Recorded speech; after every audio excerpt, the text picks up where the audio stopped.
Wow, what a sight this is.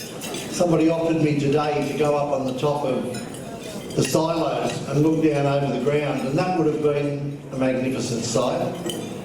And in 2014, I wasn't able to make it out for the grand final. I was broadcasting somewhere else.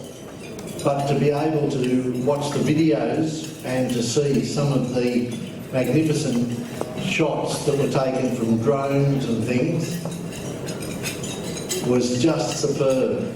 It's a real privilege to be here tonight. I think the last time I came here and spoke at a dinner was after the 2014 grand final, and I had to make the confession that I was from Coonamble. But I had a tail between my legs because Dunedoo had won the grand final, but I turned up tonight and I'm just blown away with what has happened in this school hall. 100 years of history that's been collected and maintained, and nobody should think that that just happens. And we're going to hear the story of Dunedoo Rugby League shortly. But amongst the many treasured pieces of memorabilia as I walked around and came back to my seat was the Coonamble Bears versus Dunedoo Swans, and that was in 2016. And I think that was one that Coonamble Bears might have gotten away with. So I am a Bear, and my two older brothers in particular both played out here in the times when Dunedoo had 3 teams in the Group 14 competition. And I can remember as a kid getting up very early in the morning to leave Coonamble so that we could go to Mudgee, who were in Group 14 at those times, and we'd stop off at Dunedoo to go to Mass.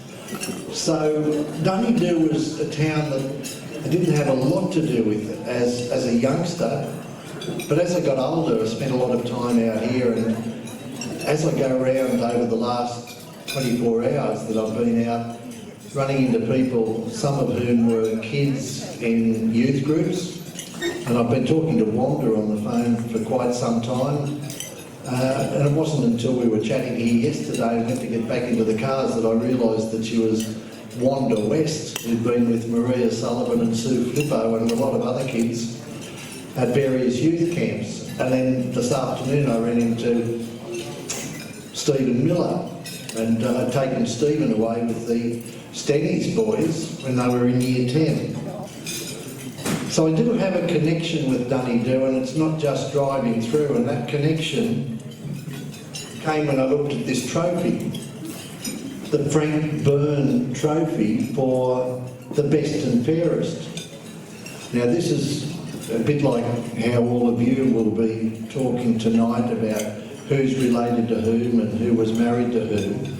Well, Frank Byrne was my mother's first cousin. An old WH, or Bill Byrne, had the top pub back in the day.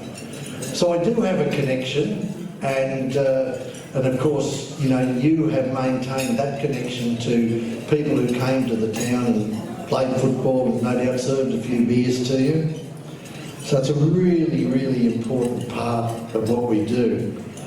I think it's important to remember the Bill Byrnes and all of those people over 100 years, and we're going to do that with a number of people who played during various eras.